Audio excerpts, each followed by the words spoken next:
Salut à tous, on se retrouve aujourd'hui pour un nouveau tag et cette fois-ci on va aborder les choses qui me rendent heureuse. Pour l'occasion je me suis fait accompagner de la licorne Fluffy de Moi Moche et Méchant que m'a offert ma grumelle pour Noël. C'est d'ailleurs sur sa chaîne que j'ai trouvé ce tag, donc si vous voulez aller le voir je vous mettrai le lien en dessous de la vidéo. Allez, on commence tout de suite avec la question 1 et c'est: quel plat simplissime sauf des pâtes aimes-tu particulièrement manger? Alors c'est vrai que par défaut moi j'aurais dit des pâtes, hein. Je suis à fond pâtes, c'est tellement bien. Quand t'as pas grand chose à manger, t'as toujours un paquet de pâtes. Quand t'as pas envie de te faire à manger, t'as des pâtes. Quand t'as pas très faim, tu peux quand même te faire des pâtes. Tu peux tellement les associer à tout ce que tu veux, les pâtes c'est trop bien. Mais donc il fallait trouver autre chose. J'ai pensé ensuite à la purée que me fait mon homme avec une petite sauce à l'échalote, sauf qu'en fait c'est pas si simple que ça dans le sens où il faut quand même le préparer, c'est-à-dire éplucher, couper et ensuite faire cuire les pommes de terre avant de les écraser. Il faut faire aussi la sauce, donc les échalotes, il faut les éplucher, les couper, les faire cuire. Toute cette préparation fait que finalement ce n'est pas un plat si simple, même si à la base c'est juste des pommes de terre et des échalotes. Donc du coup il a fallu que je trouve autre chose et c'est vrai que je me dis les œufs c'est bien. Là pour le coup c'est vraiment quelque chose d'assez rapide, que ce soit en omelette, en œuf brouillé, en œuf à la coque ou en œuf au plat ou je ne sais quoi encore. En fait c'est vraiment un plat très simple qui cale bien. En plus je trouve qu'on peut facilement accompagner d'une petite mouillette de beurre. Ouais c'est pas mal ça. J'ai faim. Donc voilà, c'est à peu près tout ce que j'ai trouvé. C'est vrai qu'en plat vraiment simple, sinon ça va être une soupe toute prête, mais c'est pas génial.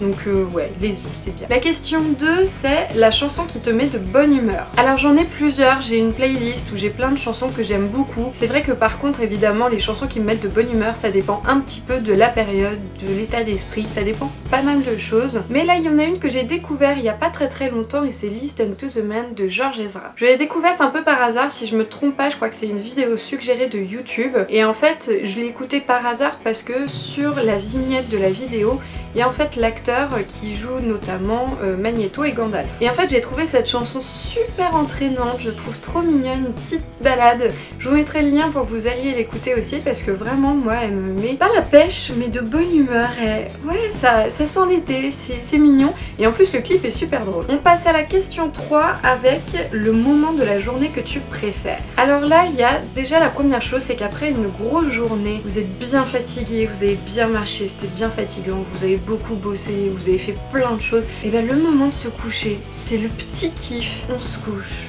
Les muscles se relâchent, on est posé au chaud sous la couette, dans un petit cocon tout douillet, et là, c'est juste le gros kiff. Pour les journées un peu plus basiques, c'est vrai que là j'ai un petit peu réappris à aimer le réveil. Tout simplement parce que j'ai arrêté mon travail, j'étais manager et j'ai pris le parti en fait de me lancer dans des projets un petit peu fous. Donc du coup je ne respecte plus des horaires de bureau, je travaille pour moi. Et ce qui fait que je ne me réveille plus avec un réveil. Bon en fait si un petit peu parce qu'il y a le réveil de mon homme, mais en soi moi je n'ai pas à me lever parce que le réveil sonne. Et rien que ça, le fait de pouvoir me lever tranquillement après, sans forcément me lever 3 heures plus tard que lui, hein. Je me sens plus oppressée par ce putain de réveil de merde. Et du coup le matin c'est cool, tu te lèves, tu vas te poser, tu dis allez je vais me faire mon petit jus d'orange ce matin, bonjour les chats, et du coup je réapprends à aimer le début de journée. On passe à la question 4 avec une des plus jolies surprises que l'on pourrait te faire. C'est une excellente question. En plus, j'aime beaucoup les surprises, mais comme je suis de nature très curieuse,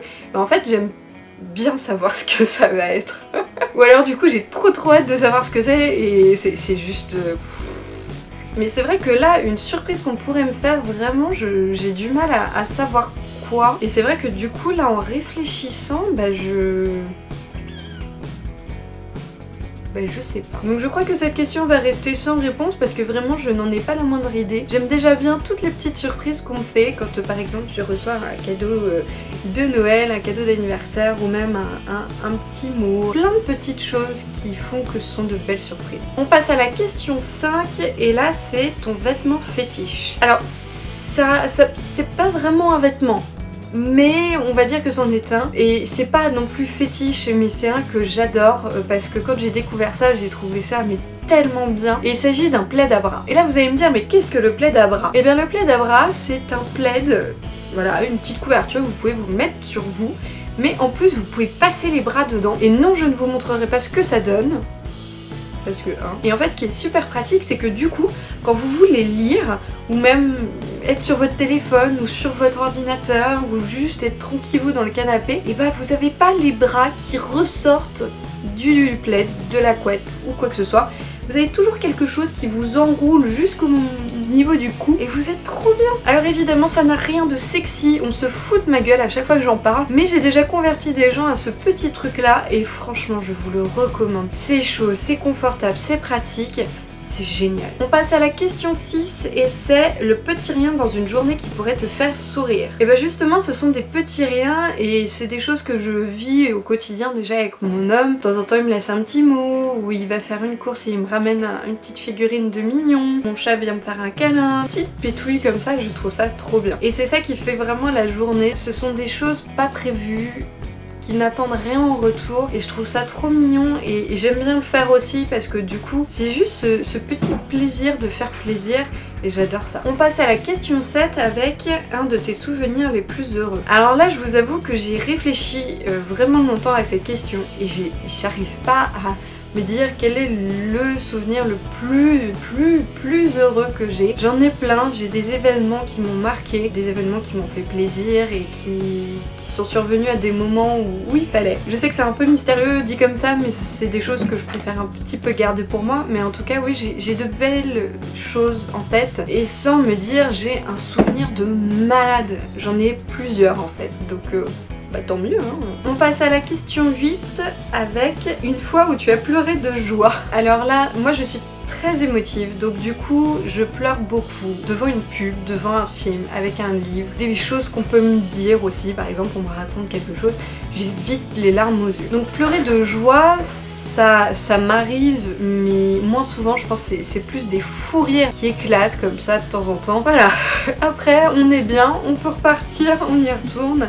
Et j'adore ça. On passe à la question 9 avec une période de ta vie particulièrement cool. En regardant la vidéo de ma grumelle, elle a répondu le collège-lycée et c'est vrai que ça m'a fait penser à mes études après le lycée par contre. En fait j'étais dans des études qui me plaisaient vraiment avec des gens avec qui j'avais des points en commun. Du coup c'est là où j'ai fait de très belles rencontres, où j'ai passé de très bons moments, vécu de très beaux souvenirs et du coup j'ai beaucoup aimé ces périodes-là. Il y a aussi aujourd'hui la période que je vis là depuis le début du mois de mars, c'est-à-dire que je me suis mise à faire mes projets perso. J'ai lâché mon boulot, je travaille pour moi, je fais ce que j'ai envie, ce qui me passionne et ça c'est juste génial. Même si c'est pas facile forcément tous les jours de se motiver, il y a des jours où on a envie de glandouiller et tout, mais on sait pourquoi on le fait, on y va et on a envie, on a la motivation.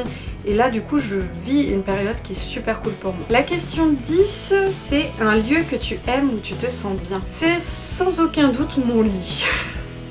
J'adore parce que je peux y dormir, je peux y feignasser, je peux y lire, je peux y être sur mon ordinateur, je peux y être avec mes chats, je peux y être avec mon homme aussi, normal. En fait, le lit, je m'y sens bien, je suis à l'aise, c'est confortable, c'est chaud, c'est douillet. Et vraiment, on n'est pas obligé que d'y dormir, on peut s'y installer, prendre même le déjeuner si on a envie. C'est trop bien, c'est parfait comme le lit, le lit, le lit. Les questions 11, c'est un compliment le plus chouette que l'on pourrait te faire. Alors en fait on m'a déjà fait 2 compliments qui m'ont déjà énormément touchée. Rien qu'y penser j'ai les larmes aux yeux. Le premier c'était il y a très longtemps en fait où j'avais commencé à faire un peu des écrits, de la photo, du dessin et j'avais vraiment l'impression de faire un peu n'importe quoi, j'étais pas sûre de moi. Et il y a une personne qui m'a dit que j'étais une artiste, au-delà de mes photos, de ce que je montrais, j'étais une artiste dans mon cœur. Je sais que ça pourrait paraître un petit peu cucu dit comme ça, mais c'est vrai que sur le moment ça m'avait vraiment touchée et ça m'avait confortée dans l'idée de continuer ce que je faisais. Le deuxième compliment me l'a fait il y a pas hyper longtemps et en fait celui qui me l'a dit m'a dit que j'étais la personne la plus humaine qu'il connaissait. Là j'ai vraiment été touchée quand il m'a dit ça, c'était juste... Waouh! Donc si je vous dis ça, c'est évidemment pas pour me faire mousser, j'espère être vraiment cette personne, mais en tout cas je trouve ça très gentil de sa part de me l'avoir dit. Je ne sais pas comment finir cette partie, c'est tellement gênant et... On passe à la question suivante et c'est la 12 avec la personne avec qui tu pourrais passer des heures. Alors bien évidemment il y a déjà mon homme avec qui je passe pas mal de temps, forcément on habite ensemble. Donc j'ai pas le choix. Non je plaisante. Vraiment j'aime passer du temps avec lui, on échange beaucoup, tout comme on n'échange pas forcément, on est l'un à côté de l'autre, on fait chacun de nos petites choses, mais on est quand même ensemble, donc rien ça c'est très très cool. Il y a aussi les amis très proches que je vois régulièrement ou pas forcément, mais des personnes avec qui je passe toujours de très bons moments. On se raconte nos vies, on se raconte les derniers potins, voilà, on a envie de savoir comment l'autre va, on échange, on rigole et c'est juste top. Et on termine avec la 13e question qui est: qu'est-ce qui te ferait plaisir actuellement, achat ou autre? Au niveau des achats, bon, il y a toujours des petites choses que j'aime bien, voilà, je suis férue de figurines, de déco, de autres merdouilles en tout genre et du coup forcément moi je dis jamais non à ça. Mais après, si je devais aller un petit peu plus loin, c'est vrai que là, ce que j'ai très envie de faire, c'est d'aller au Comic Con de San Diego. C'est vraiment l'événement référence qui a lieu chaque année pour y voir du coup des acteurs, pour avoir des conférences, des nouveautés, pour avoir des figurines exclusives. Il y a tellement de choses là-bas, ça a l'air juste génial à chaque fois que je vois des retours de cette convention. Ce serait vraiment là quelque chose que j'ai très envie de faire, mais qui financièrement parlant coûte très cher, entre l'entrée, le billet d'avion, l'hébergement sur place et évidemment tous les achats sur place. Donc bon, je sais pas quand est-ce que je pourrais le faire, je croise les doigts de pouvoir le faire par exemple l'année prochaine. On y croit. Et bien voilà, c'est terminé pour ce tag. Je trouve très sympa, même si c'est pas forcément toujours facile de répondre aux questions. J'ai la petite licorne Fluffy qui m'a accompagnée tout du long et qui m'a soutenue dans mes réponses. Évidemment, n'hésitez pas si vous avez envie de répondre à ce tag à l'écrit ou en vidéo aussi. En tout cas, ce serait cool de voir aussi vos réponses. Sur ce, je vous dis à bientôt pour une prochaine vidéo. Salut à tous!